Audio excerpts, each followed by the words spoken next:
System जुल्म करता है। इन दिनों थोड़ा बढ़ गया है, आप लोगों ने दिखाना कम कर दिया है, तो हमें और जोर से बावाज़े बुलंद बोलना पड़ता है। आपके सवाल में जो शब्द है, आप आज तक में नौकरी कर रही हैं तो आज तक की गुलाम थोड़े ही हैं, लेकिन आपको जीना भी है। मीडिया तो आपको दिखाएगा नहीं, तो सोशल मीडिया का सहारा भी लेना है। अब ऐसा लगता है आप स्वतंत्र पत्रकारिता चलिए शुरू करिए। बिल्कुल वही कर रहे हैं हम लोग। पूछता हूं, कहां सोया है चौकीदार? विजय माल्या नाक के नीचे से हो गया फरार, कहां सोया है चौकीदार? तुम्हारी बज़्म के बाहर भी एक दुनिया है मेरे हुजूर, बड़ा जुर्म है ये बेखबर। कितने सांचों में ढल के आए हैं, ख्वाब की तरह पल के आए हैं। तुम सिफारिश से जहां पहुंचे हो, हम वहां खुद ही चल के आए हैं। तो हमें तो अच्छे दिन का किए थे जो वादा, उनका दिन भी खराब आएगा। अच्छा एक बात बताइए, आप लोगों ने आग और पानी को एक साथ देखा है?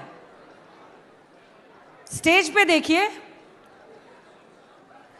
आग और पानी आपको एक साथ दिखाई देंगे।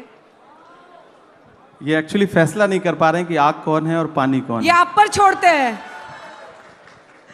अंत में पूछेंगे कि कौन किसे आग मानता है, किसे पानी। लेकिन पहला प्रश्न यही है कि इमरान जी, अगर मैं सही हूं तो आपके पिता चाहते थे आप डॉक्टर बने? हाँ बिल्कुल, वो चाहते थे कि डॉक्टर बनूं, और जब मैं शायरी की राह पर निकला तो उन्हें लगा कि लड़का खराब हो गया। और देखिए, लिटरेचर में इन्होंने इलाहाबाद यूनिवर्सिटी से पढ़ाई की, शायरी को पेशा चुना, और फिर अब सियासत का हिस्सा बन गए हैं।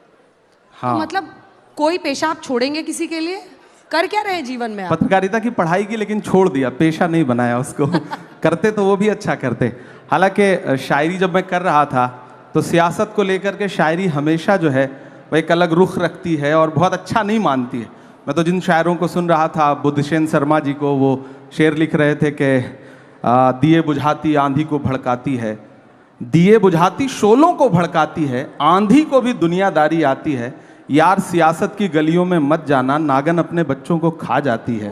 तो मैं तो ये शेर सुन रहा था, लेकिन फिर लगा कि जब एक ऐसा वक्त आया कि सब कुछ सियासत ही तय कर रही हो, कलम को भी सियासत ही तय कर रही हो कि कितना लिखना है, कितना बोलना है, जब पत्रकारों के नाम एक साथ जो है वो फ्रेम करके दुनिया के सामने रखे जा रहे हो कि कवर करने वाले लोगों के नाम ये हैं, उनका भी ज़ात, उनकी भी मजहब तय किया जा रहा हो, तो मुझे लगा कि नहीं, अब चलते हैं सियासत की दुनिया में, देखते हैं क्या कर सकते हैं। तो मुझे लगता है ठीक ही कर रहा हूँ यहाँ भी। तो अब शायर कितना बचा है और कितना सियासतदां हो गए हैं इमरान प्रतापगढ़ी? पूरा मैं कोशिश कर रहा हूँ कि शायर और सियासतदां कितना हो जाएं, उससे ज़्यादा ज़रूरी है कि मेरे अंदर का इंसान कितना बचा हुआ है, मैं उसको बचाने की पूरी कोशिश कर रहा हूँ। और संवेदना के स्तर पर मुझे लगता है कि मैं कभी तन्हाई में बैठता हूँ तो खुद से आंख मिलाता हूँ, तो मुझे लगता है कि यार ठीक है, अभी उतना ख़राब नहीं हुआ हूँ, और कोशिश करूँगा कि कभी उतना ख़राब ना हो, ये आवाम से भी वादा करता हूँ। जब तक शायर आईना में देखने के लायक रहे तब तक वो रहता है शायर, इसलिए आपके अंदर शायर तो जिंदा है। शायर समाज का आईना होता है। 33 रैलियां आपने की है महाराष्ट्र में? हाँ, 33 महाराष्ट्र में, 33 प्रेस कॉन्फ्रेंसेस की, रोड शो किए, झारखंड में 11 रैलियां की। झारखंड 13? झारखंड 11 जी। और जाके बोलते कैसे हैं, कनेक्ट कैसे करते हैं लोगों से? मतलब एक शायर वहां खड़ा होता है या पॉलिटिशियन खड़ा होता है, कनेक्ट करना जनता से, ये हुनर क्या है? मैं इसलिए जिंदा हूं कि मैं बोल रहा हूं, दुनिया किसी गूंगे की कहानी नहीं लिखती। लोग मुझे सुनने आते हैं, देखने नहीं। फिल्म स्टार्स आते हैं किसी पॉलिटिकल प्रोग्राम में तो लोग उनको देखने आते हैं, उनके डायलॉग सुनना है उनको। मेरे साथ यह है कि जो आवाम आती है मुझे सुनने, वो लाई हुई भीड़ नहीं होती, आई हुई भीड़ होती है। तो मुझे कनेक्ट करने में कोई दिक्कत नहीं आती, मैं उससे बात करता हूँ और उसके मुद्दों पर बात करता हूँ, शायरी के लहजे में बात करता हूँ, तो उसे अच्छा लगता है, तो मुझे कोई दिक्कत नहीं आती कनेक्ट करने में, मुझे अच्छा लगता है। लहजा क्या होता है वो? शायराना। जैसे आप इनसे कनेक्ट करके दिखाइए, ये जो ऑडियंस है, कितने युवा हैं यहाँ पर जो अभी कॉलेज में पढ़ रहे हैं, और कितने लोग हैं जो शायर बनना चाहते हैं? बहुत कम। ये हाथ बढ़ने चाहिए, इस सेशन के अंत तक ये हाथ बढ़ने चाहिए। हाँ, बहुत कम तादाद है। शब्द आपकी जादूगरी की तरह हैं और आपने हमेशा इसका इस्तेमाल किया, लेकिन मैंने आपकी बहुत शायरी पढ़ी, मुझे कई बार लगा कि इमरान के अंदर इतना दर्द क्यों है? इमरान के शब्दों में, उनकी लाइनों में दर्द बहुत झलकता है, इसकी वजह क्या है? एक्चुअली जिस दौर में मैं बड़ा हो रहा था, मैं हिंदी साहित्य का विद्यार्थी रहा इलाहाबाद विश्वविद्यालय में, जिस दौर में मैं बड़ा हो रहा था, समाज की घटनाएं मुझ पर प्रभाव डाल रही थी, उस समय सिस्टम एक अलग तरीके से व्यवहार कर रहा था। और ख़ासतौर से मैं जिस समाज से आता हूँ, उस समाज के दर्द को ज़्यादा जल्दी महसूस करता हूँ, क्योंकि मैं उसके बीच में रहता हूँ। मैंने उस भेदभाव को, उस सिस्टम के जुल्म सितम को करीब से देखा है। और शायर हूँ तो जाहिर सी बात है कि दर्द तो है दिल में। कोशिश करता हूँ, जुल्म के दौर की तारीख रकम करते हैं, इतना आसान नहीं ये काम जो हम करते हैं। काट देते हैं सदा हाथ हमारे जालिम, और हम फिर उन कटे हाथों को अलम करते हैं। तो हम कोशिश कर रहे थे कि उस दर्द को महसूस करें, और मीडिया जब उस दर्द को, उस जुल्म सितम को अपना हिस्सा नहीं बना रही थी, तो मेरी कोशिश थी कि मेरे पास जो प्लेटफॉर्म है, उस प्लेटफॉर्म का इस्तेमाल उस जुल्म सितम का को गाने के लिए करूं। और मुझे लगता है कि मैं कामयाब रहा बहुत हद तक, और मैंने अपनी बात दुनिया के सामने रखी। मत समझना कि मैं गीत गाता रहा, मैं तो जख्मों का मातम मनाता रहा। ये समझ करके जालिम पिघल जाएगा, मैं तरन्नुम में मातम मनाता रहा। तो मैं मातम मनाता था, लोग उसको सुनते थे, पसंद करते थे। क्या बात है। मैं जुल्म पर मातम मना रहा था, लोग सुनते गए, उसको पसंद कर। ये जुल्म हो किस पर रहा है? समाज में हाशिए पर मौजूद हर इंसान पर। वो हिंदू भी है, मुसलमान भी है, सिख भी है, ईसाई भी है, और सिस्टम कर रहा है, इसमें कोई दो राय नहीं, आज भी कर रहा है। और उससे एक बहुत लंबी लड़ाई लड़ने की जरूरत है। और सबसे बड़ी जिम्मेदारी है कलमकारों की। कलमकार जो है वो सत्ता का अस्थाई विपक्ष है। हमारी जिम्मेदारी है कि जब मैं शायर बन के बोलूं, तो फिर हाकिम से आंख मिला के बात करनी है। वो कोई भी हो, वो हमारा अपना हाकिम क्यों ना हो, तब मैं उससे भी आंख मिला करके बात करके बोलूंगा। जब मैं 2010, 2011, 2012, 14 में शेर लिख रहा था, नज़में लिख रहा था, जो नज़्म मेरे इंट्रोडक्शन में उन्होंने सुनाई कि माँ हम भी तेरे बेटे हैं, वो मैंने 2011 में लिखी थी। मैंने मदरसे की नज़्म 2012 में लिखी। उसके बाद हालात जैसे जैसे बदलते गए, मैंने कोशिश की कि मैं अपने कलम के साथ इंसाफ करता रहूं। सिस्टम जुल्म करता है, इन दिनों थोड़ा बढ़ गया है, आप लोगों ने दिखाना कम कर दिया है, तो हमें और जोर से बावाज़े बुलंद बोलना पड़ता है। बस इतनी सी बात है। लेकिन चूंकि आपने ये चर्चा छेड़ी है, तो आप क्या दोहरा जीवन जी रहे हैं? क्या इमरान को, खुद एक शायर को, एक पार्टी का गुलाम बनना पड़ा ताकि उनकी आवाज़ मैग्नीफाई हो? कई शायर ऐसे हैं जो आज भी ये मानते हैं कि हमें पार्टी और सियासत से कुछ नहीं लेना देना, और उनकी कलम में क्या कम ताकत है। पहले तो आपके सवाल में जो शब्द है, आप आज तक में नौकरी कर रही हैं, तो आज तक की गुलाम थोड़े ही है। मैं पार्टी के साथ काम कर रहा हूं, हम किसी संस्थान के साथ काम करते हैं, संस्थान हमें सम्मान देता है, हम संस्थान की विचारधारा के साथ सहमत होते हैं, तब तक साथ चलते हैं। जिस दिन हमें लगेगा कि संस्थान हमारी विचारधारा से सहमत नहीं है, हमारी शर्तों को नहीं मान रहा है, उस दिन ये हो सकता है मेरा अपना जो उसूल है कि मैं पार्टी तो नहीं बदलूंगा, राजनीति छोड़ दूंगा। हमारी अपनी एक दुनिया है। क्या राजनीति में आना जरूरी हो गया था इमरान? बिल्कुल जरूरी हो गया। बहुत सारे शायर ऐसे हैं जो मानते हैं कि अपनी कलम को आजाद रखना किसी भी एक पार्टी की विचारधारा से उनकी पूरी जिंदगी का लक्ष्य होता है। नहीं, देखिए, आप जिस दौर में जी रहे हैं, इस दौर में अगर आप ये कह रहे हैं कि आप तटस्थ हैं, तो आप सबसे बड़ी सियासत कर रहे हैं। ये कहना कि मेरा सियासत से कोई लेना देना नहीं है, ये सबसे बड़ी सियासत है। जो भी ये कह रहा है वो सबसे बड़ी सियासत कर रहा है। वो अपने आप को सबका रखना चाहता है, और मेरा अपना मानना है कि या तो इधर खड़े हो जाओ या तो उधर खड़े हो जाओ। आज का दौर ऐसा है कि आप सिर्फ जुल्म को बुरा मत कहो, जालिम को बुरा मत कहो, जो अच्छा है उसका साथ भी दो। हम सिर्फ फेसबुक पर, ट्विटर पर, इंस्टा पे एक पोस्ट कर देते हैं, ये मामला हुआ, ये बड़ा गलत हुआ। जिसके साथ गलत हुआ उसके साथ खड़ा कौन होगा? अगर सारे लोग एक सोशल मीडिया पे एक पोस्ट करके अपनी जिम्मेदारी से अलग हट जाएंगे, तो मुझे लगता है कि साथ देने वालों की कमी आ गई। पहले होता था, बड़े बड़े प्रोटेस्ट होते थे, आंदोलन होते थे, हुकूमतें झुकती थीं। अब क्या है कि हमने फेसबुक पे एक पोस्ट लिख दिया, ट्विटर पे एक ट्वीट कर दिया, हमें लगता है हमने अपनी जिम्मेदारी पूरी कर ली। नहीं, हमें सड़क पर भी उनका साथ देना है। और अगर मैं संसद में भी गया हूं, तो मैंने सबसे पहले यूनिवर्सिटी के बच्चों की फीस वृद्धि के खिलाफ संसद में जो पहली स्पीच की, मैंने वो वहां पे की। मैं वहां पर हिंदू मुसलमान बन के नहीं गया, मैं वहां एक युवा बन के गया हूं, और मैं लगातार जिस पर भी जुल्म हो रहा है उसके खिलाफ बोल रहा हूं। एक पुरानी आपकी शायरी है जो लोग बहुत वायरल कर रहे हैं, उसकी वीडियो आखिर तक जरूर देखिए। अभी आगे और अंजनम कश्यप की इमरान प्रतापगढ़ी शाराना अंदाज में ही बेइज्जती करेंगे, धज्जियां उड़ाएंगे। पूरी डिबेट देखिए। नहीं होगा। इलाहाबाद वालों, मेरी बात याद रखना, तुम कई सदियों तक कोई अतीक अहमद नहीं होगा। बड़ा पुराना सवाल है और बड़ी पुरानी कविता है ये। मैं इलाहाबाद विश्वविद्यालय में पढ़ रहा था, फ्री स्टाइल मतलब गांव से आया था। वो शाहिद का एक शेर है कि जो भी मिलता है उसी को देखने लगता हूं मैं, क्या करूं मजबूरियां हैं गांव से आया हूं मैं तेरे साहिल पे आया था कि देखूं तेरा ज़र्फ, ऐ समंदर किसने तुझसे कह दिया प्यासा हूं मैं। इलाहाबाद विश्वविद्यालय में आया पढ़ने के लिए, किसी धन्ना सेठ की औलाद नहीं था, राजनीतिक परिवार नहीं था, खानदान में कोई शायर नहीं था, तो मुझे तो मंच चाहिए थे। जो भी मंच मिलता था उस पर चढ़ता था, अपनी प्रतिभा दिखाता था, पेमेंट लेता था, घर जाता था। एक वक्त आने के बाद आपको समझ में आता है कि आपकी वैचारिकी क्या है, आपकी विचारधारा क्या है, आपको किन मुद्दों पे लड़ना है। अच्छा, कवि सम्मेलन और मंचों के एक उसूल हैं। आप मंच समझती हैं, यहाँ आने पे आपने 2-4 जुमले बोले, उसके बाद लोग कनेक्ट हुए ना, वरना लोग तो संगीत के असर में थे। तो हम जब मंच पे आते थे तो लोग मुख्य अतिथि के असर में हैं, तो हमने मुख्य अतिथि के लिए 4 पंक्तियां सुनाई, उसके बाद फिर वो सुनाया जो हमें सुनाना था। अच्छा, ये वही था। तो समा बांधते थे आप।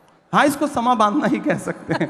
भीड़ को अपने से जोड़ने के लिए आपको चला वो तीर जो बेहतर तेरी जबान में है, किसी की आंख में जादू तेरी जबान में है। तो हमारी आंख में तो जादू नहीं है, लेकिन जबान में जादू जगाने के लिए ये सारे तिकड़म अपनाने पड़ते थे। क्या बात है, आपने खुद ही कह दिया तिकड़म अपनाने पड़ते थे। सच्चाई भी शायद शायर की सबसे बड़ी ताकत होती है, अगर पूरी जिंदगी वो उसको किसी पार्टी में रहते हुए भी संभाल कर रख सके। मैं पूरी कोशिश करूंगा, ये आवाम से वादा है मेरा। क्या बात है। तो अब मुझे लगता है कि यही लोग जो आपके लिए तालियां बजा रहे हैं अब कुछ सुनना चाहते हैं। कितने लोग सुनना चाहते हैं एकदम इमरान प्रतापगढ़ी अनसेंसर्ड? और भूल जाइए कि नेता हैं, भूल जाइए कि किस दरबार पे जाकर, मतलब किस पार्टी के साथ जाकर आपको काम करना पड़ता है। देखिए 1956 में, हाँ 1956 में संयुक्त राज्य अमेरिका के उस समय राष्ट्रपति नहीं बने थे यूएस के जॉन एफ कैनेडी। वो हार्वर्ड यूनिवर्सिटी में एक छात्रों से बातचीत कर रहे थे, तो उन्होंने एक बहुत अच्छी बात कही थी। उन्होंने कहा था कि अगर हर राजनेता को शायरी और कविता आने लगे, पोएट्री आने लगे, और हर राजनेता पोएट्री और शायरी करने लगे, तो ये दुनिया जिंदगी जीने के लिए और खूबसूरत हो सकती है। कितनों को सिखाया ये बताइए। अब असल बात ये है, राहुल जी को भी सिखा रहे नहीं सिखा रहे? सबसे पहले तो मैं देश की पार्लियामेंट में पहुंचा हूं और पिछले 2 साल की पार्लियामेंट की तमाम जो स्पीचेस हैं उठा के देखिए, आपको लगेगा कि सारे लोग शायरी सुना रहे हैं। खरगे साहब शायरी सुना रहे हैं, धनखड़ साहब शायरी सुना रहे हैं। एक दिन तो धनखड़ साहब ने, यानी चेयरमैन साहब ने राज्यसभा के, फाइनेंस मिनिस्टर से कहा कि क्या इमरान प्रतापगढ़ी की शायरी पे टैक्स लग सकता है क्या? वो आप वो वीडियो उठा करके देखिएगा। तो आप कोई भी शेर सुनाता जिसको मैंने शेर ना भी लिख के दिया हो, तो चेयरमैन साहब को ये लगता है कि मैंने ही लिख के दिया होगा। तो एक शायराना सा माहौल बना है और मुझे लगता है कि ये अच्छी बात है, एक अच्छा माहौल बन रहा है। और ऐसा माहौल मुझे लगता है कि मोदी जी भी शायरी सुनाते हैं कभी कभी, सुषमा स्वराज जी थी तो बहुत अच्छे अच्छे अशार सुनाती थी, डॉक्टर मनमोहन सिंह साहब अच्छे अशार सुनाते थे, हाँ लालू जी थे तो बहुत शानदार माहौल रहता था सदन का, अडवाणी जी ने भी कभी कभी शायरी सुनाई है। तो मुझे लग रहा है कि आने वाले दिनों में और कुछ लोग सुनाने लगेंगे। मैं तो कोशिश करूंगा कि राहुल जी भी सुनाने। अब अडवाणी जी का क्रेडिट मत लेने लगिएगा। हम किसी की क्रेडिट नहीं ले रहे हैं, उसकी क्रेडिट हम आपको दे रहे हैं।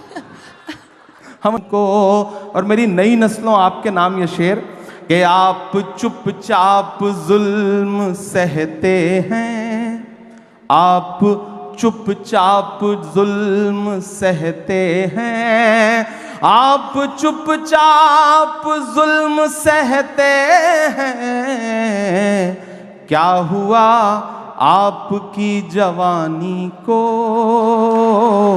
क्या हुआ आपकी जवानी को, बद्दुआ दे रहा है पानी को। जी क्या बात है, तालियां बजाइए भाई, जबरदस्त। मतलब मुझे लगता है कि हर कोई एक उम्र में, और आपने युवाओं को खास तौर पर कहा, तो सबके अंदर बहुत आग जलती है, बहुत जोश रहता है धीरे धीरे, लेकिन वो समझता है कि व्यावहारिक तरीका क्या है जीने का। हर किसी को अपना अपना मिला हुआ है हक। अब मेरा प्रश्न आपसे ये है कि कई बार हम देखते हैं कि सोशल मीडिया हो, कई बार आपके पीछे भी पड़ते हैं, मतलब एक अलग ब्लड हंटिंग वहाँ होती है। क्या एक ऐसी परिस्थिति बन सकती है जिसमें हर तरह की विचारधारा का सम्मान हो? मैं मानती हूँ कि कई लोग सोशल मीडिया पर सिर्फ इसलिए अब आते हैं क्योंकि उनको ब्लड हंटिंग किसी की करनी होती है। मतलब हम कहते हैं कि सड़क पे लिंचिंग ना हो, लेकिन सोशल मीडिया पर एक अलग किस्म की लिंचिंग होती है लोगों की, और सिर्फ उनकी विचारधारा की वजह से। बीच का रास्ता क्या हो सकता है एक शायर की देखिए, नज़र सबसे पहली बात तो मैं अपनी नई नस्लों से एक बात कहूंगा, सोशल मीडिया आपकी बात पहुंचाने का एक जरिया भर है, बहस का प्लेटफॉर्म नहीं है। वहां बहस मत करिए। आपको ट्वीट करना है, आपको फेसबुक पे कुछ लिखना है, इंस्टा पे कुछ लिखना है, लिख दीजिए, डाल दीजिए, अपनी बात पहुंचा दीजिए, उस पर रिप्लाई करने मत जाइए। कमेंट पढ़ने की जबरदस्ती कोशिश मत करिए, और पढ़िए भी तो किसी को रिप्लाई मत करिए। आप रिप्लाई करेंगे और आप सोचेंगे कि सामने वाला आपसे सहमत हो जाए, तो वो तो ऑलरेडी उसका तो काम है ना, वो एक पूरी पेड टीम बैठी है। तो ऐसे में उससे बहस मत करिए, लड़िए मत, अपनी बात रख दीजिए, तो शायद बचे रहेंगे। वरना हम सबको झेलना पड़ता है, और बहुत सारे लोगों पे इसका बहुत बुरा असर पड़ता है।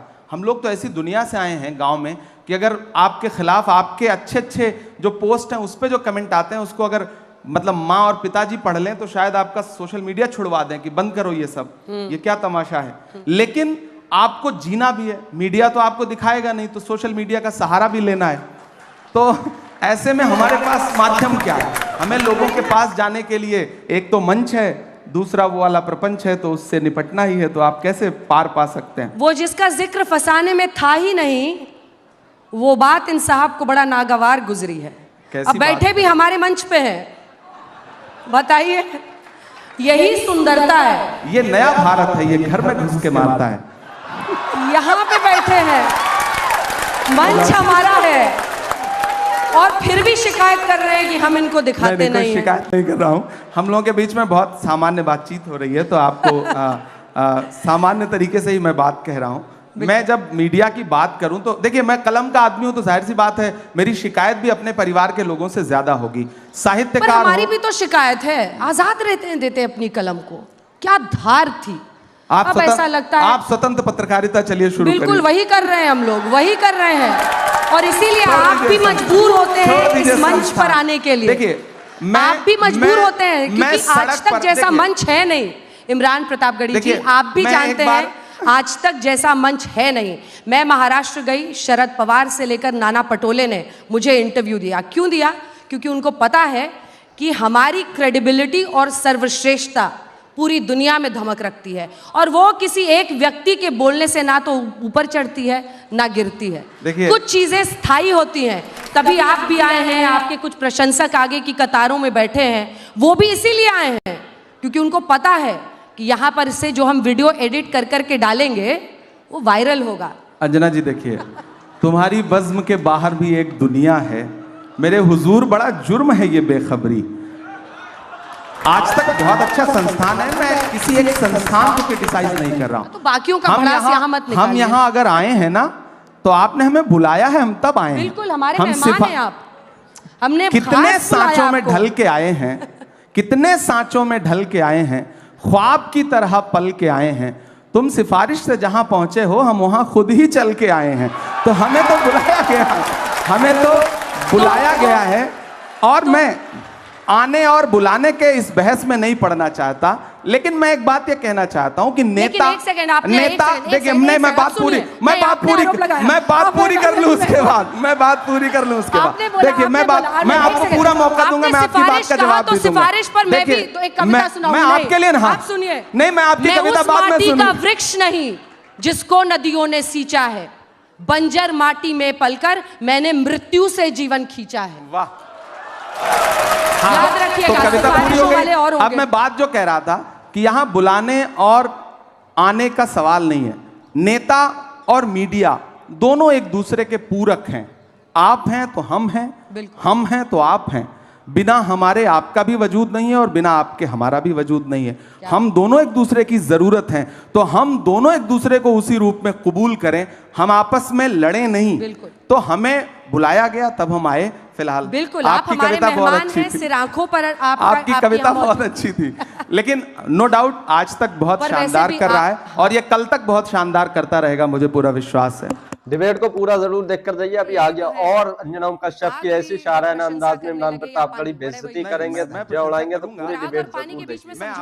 मैं आपकी पत्रकारिता की प्रशंसा करता हूँ, इसमें कोई दो राय नहीं। आप अच्छी पत्रकारिता करती हैं और हम सब युवा हुए हैं आपको देख देख करके, आपको सुन सुन करके।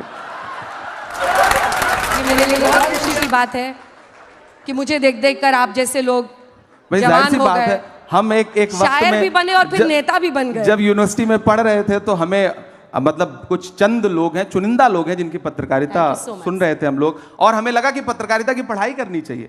तो उसमें आपको क्रेडिट देता हूं मैं इस बात के लिए। बहुत बहुत अब राजनीति में आ गया, पार्लियामेंट में चला गया, लेकिन उम्र तो कम ही है ना। वजन बढ़ गया, राजनीतिक वजन कह रही हूं मैं। अगले प्रश्न पर आते हैं। अब मुझे लगता है कि सियासत पर हम लोगों ने आग पानी बहुत कर लिया। एक चैलेंज है 30 सेकेंड्स रील वाला चैलेंज, जो इस जनरेशन को ग्रस्त कर रहा है। उनको पता भी नहीं चल रहा और वो एडिक्टेड हो रहे हैं। वॉशरूम जाते हैं तो, स्कूल जब जा रहे होते हैं तो, क्लास में तो शायद मोबाइल ले लिया जाता है, फिर घर पहुंचते पहुंचते वो चैलेंज आप जैसे शायर कैसे उसको काउंटर करेंगे, और एआई का चैलेंज, दोनों पर आपकी राय क्या है? देखिए, मैं गांव से आया था। मुझे तो एक टाइम था कि जब ऑर्कुट का ज़माना था, उस ज़माने से सोशल मीडिया, मैंने कहा ना, अखबार में एक आपका नाम छप जाता था किसी कवि सम्मेलन मुशायरे की रिपोर्ट में, तो लगता था कि हमने दुनिया जीत ली। लेकिन एक वक्त के बाद समझ में आया कि वो पर्याप्त नहीं है। उसके बाद सोशल मीडिया का कैसे इस्तेमाल हो, इस पर काम शुरू किया। तो हम तो जो हैं, हमारे जैसे लोग जो हैं, वो अमीर इमाम का एक बहुत अच्छा शेर है कि आए हैं और शान से आए हुए हैं हम, आए हैं और शान से आए हुए हैं हम, मिट्टी में आसमान से आए हुए हैं हम, सीना महक रहा है तो हैरत है किस लिए, फूलों के खानदान से आए हुए हैं हम। तो दरअसल हम आए उसी दुनिया से, हमें तो सोशल मीडिया ने ही बनाया। सच बात यह है कि यूट्यूब पे वीडियोस वायरल हो गए, वरना तो एक कॉकस था शायरों का, कवियों का, वो आपको मंच कभी लेने ही नहीं दे रहे। ज्यादा डेमोक्रेटाइजेशन हुआ, लड़ाई ही अलग थी, हमारी तो लड़ाई ही अलग थी। हम किसी गुट का हिस्सा नहीं थे कवि सम्मेलन मुशायरों में। तो या तो दो शर्तें थी, या तो आप उनका बैग उठाइए या तो उनका गिलास उठाइए। हम दोनों से बचे हुए थे। तो उस बचत की वजह से सब दुश्मन थे। लेकिन ये तो भला हो सोशल मीडिया का कि आवाम तक पहुंची। फिर आयोजक पे इतना दबाव रहता था कि भाई इमरान प्रतापगढ़ी को बुलाओ, एक नया सा लड़का आया है, वो अच्छा पढ़ता है। तो उस दबाव की वजह से हम यहां तक पहुंचे, मैं तो मानता हूं। तो सोशल मीडिया का वो दबाव है, उसे प्यार से हैंडल करिए, उस पर अच्छी अच्छी चीजें लिखिए। 30 सेकंड, अब हमें तो पार्लियामेंट में 0 आवर 3 मिनट में बोलना पड़ता है, लंबा सा भाषण है 3 मिनट में पूरा करना है। तो अभी तो पार्टी की तरफ से, मैं तो बहुत युवा हूं, तो हमारे तमाम सीनियर्स राज्यसभा में है, तो टाइम ही नहीं मिलता पार्टी वाला। तो अब आपको अपनी प्रेजेंस भी दिखानी है, तो 3 मिनट में अपनी बात कैसे रखें, तो वो बिल्कुल 30 सेकंड वाला ही मामला है, वहां के लिए 3 मिनट।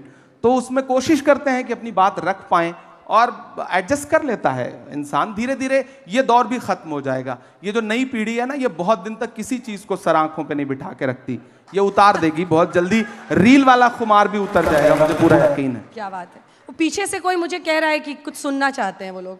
हाँ, क्योंकि अब हम अंत की तरफ बढ़ रहे हैं। बिल्कुल सुना देता हूँ मैं, एक नज़्म सुनाता हूँ। बैठे हैं तो एकदम लय में।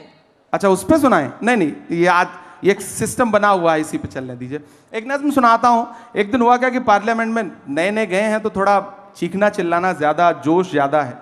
तो एक साथ 146 सांसद सस्पेंड किए गए। याद होगा आपको, इतिहास में पहली बार विपक्ष के 146 सांसद राज्यसभा और लोकसभा मिला के सस्पेंड हुए। हम निकले तो मीडिया के साथ ही बाहर खड़े थे, तो उन्होंने व्यंग्यात्मक तरीके से कहा कि सस्पेंड हो गए। तो हमने कहा भाई, आज सस्पेंड ना हुए होते तो अपनी नजरों में गिर जाते, ऐसा लगता कि बुज़दिलों में नाम शुमार हो रहा है, बहादुरों में नहीं। तो बोले आप शायर हैं, शायरी की भाषा में बताइए। तो एक नज्म कही मैंने वहीं पर कि जख्म पर जख्म खा के निकले हैं। ये संगीत वाले भी जो साथी बैठे हैं, मुझे उनका भी साथ मिले कि जख्म पर जख्म खा के निकले हैं, हाँ मगर मुस्कुरा के निकले हैं। सर झुकाने का हुक्म जब आया, सर झुकाने का हुक्म जब आया, और भी सर उठा के निकले हैं, और भी सर उठा के निकले हैं। और सस्पेंड होके आए थे तो गुस्सा था, तब ये शेर पढ़ा कि हर सितम का जवाब आएगा, देखना इंकलाब आएगा। कल आ ही गया ना कि हर सितम का जवाब आएगा, देखना इंकलाब आएगा। अच्छे दिन का किए थे जो वादा, उनका दिन भी खराब आएगा, उनका दिन भी खराब आएगा। हम तो निकले हैं मुस्कुराते हुए, हम तो निकले हैं मुस्कुराते हुए, और वो तिल मिला के निकले हैं, और भी सर उठा के निकले हैं। क्या बात है, ये बात आपको जुदा करती है बाकी राजनेताओं से। मुझे लगता है कि आप हर तरह की बात करते हैं, आप आवाम की भी आवाज़ बनते हैं। एक पार्टी में रहकर ये कर पाना कई बार बहुत मुश्किल हो जाता है, लेकिन वीडियो अच्छी लगी है तो इसको लाइक करें। इमरान प्रतापगढ़ी का ये इंटरव्यू आपको कैसा लगा, अपनी राय कमेंट बॉक्स में जरूर देकर जाइए। कि कभी मुझसे ये नहीं कहा गया कि इमरान तुम मुशायरों में जाके क्या पढ़ रहे हो, तुमने ये क्या बोल दिया, यहाँ पाबंदी, ये मत करो, ऐसा मत करो, भाषण क्या दे रहे हो, किस विषय पे बोल रहे हो। मैं बहुत जिम्मेदारी से और ईमानदारी से कह रहा हूँ कि मुझे आज तक मेरी पार्टी में किसी नेता ने यह नहीं कहा कि तुम इस विषय पे बोलो, इस विषय पे मत बोलो। उन्हें भरोसा है और शायद मैं उसके साथ न्याय कर रहा हूँ। मैं कवि सम्मेलन मशायरों में जाता हूँ, सारे विषयों पे कविताएं पढ़ता हूँ और मुझे कभी नहीं रोका जाता। हाँ, जब मैं राजनीतिक मंचों पे खड़ा होता हूँ तो राजनीतिक लहजे में बात करता हूँ। वहाँ मैं शेर पढ़ता हूँ कि खौफ नहीं जिसे मुरझाने का, मैं उस गुल के साथ खड़ा हूँ। कैसा भी दौर आए लेकिन मैं राहुल के साथ खड़ा हूँ। कल भी खुल के साथ खड़ा था, आज भी खुल के साथ खड़ा हूँ। कैसा भी दौर आए लेकिन मैं राहुल के साथ खड़ा हूं। तो मैं वहां अपनी बात रखता हूं, लेकिन बाकी जगह पे मुझे स्वतंत्रता है। इतनी तारीफ मैं कांग्रेस पार्टी की इसलिए करूंगा अपने, मैं उनका सांसद होने के नाते, कि मुझे कहते हैं कि आप कवि सम्मेलनों में जाया करो, आप अपना बेस जो है, जो अपनी पुरानी आपकी दुनिया है, उस दुनिया को छोड़ो मत, राजनीति में आकर के पूरी तरह से राजनीति के मत हो जाओ। मुझे ये चीज, मतलब ये राहुल जी ने मुझसे कही है, मैं इस मंच पे ये मतलब बता रहा हूं, तो मुझे ये चीज अच्छी लगती है। वो इतनी स्वतंत्रता वहां पर है कि आप लिख पढ़ सकते हैं, बाकी जगहों पे मुश्किल है। तालियों के साथ बहुत बहुत अभिनंदन इमरान प्रतापगढ़ी जी, आप मंच पर आए आज तक के हमारे मेहमान हैं। मुझे भी बहुत अच्छा लगा। और लीजिए, क्या कह रहे हैं? वो क्या कह रही हैं? वो कह रही हैं कि हम खड़े हैं मोदी जी के तो साथ। अच्छी बात है, मैं कहाँ करूँ, हालांकि वो खड़ी नहीं हो तो बैठी हैं, वो तो खड़ी नहीं हो तो बैठी हैं। मोदी मोदी के नारे लगा रहे हैं वो लोग, लेकिन देखिए अच्छी बात है, लगाएं। हर तरह की विचारधारा मुझे तो अच्छा लग रहा है ना कि मैं उनके बीच में आके भी कविताएं सुना रहा हूँ। ये मेरी ताकत है कि मैं, ये शब्दों की ताकत है कि मैं उनके बीच में भी खड़ा होकर के कविताएं सुना रहा हूँ, और मैं सुनाऊंगा। ये तो अच्छी बात। मैं तो पार्लियामेंट में मोदी जी बैठे रहते हैं तब उनको भी सुनाता हूँ। मैं तो उनसे पूछता हूँ, कहाँ सोया है चौकीदार, विजय माल्या नाक के नीचे से हो गया फरार, कहाँ सोया है चौकीदार, मैं तो पूछता हूँ।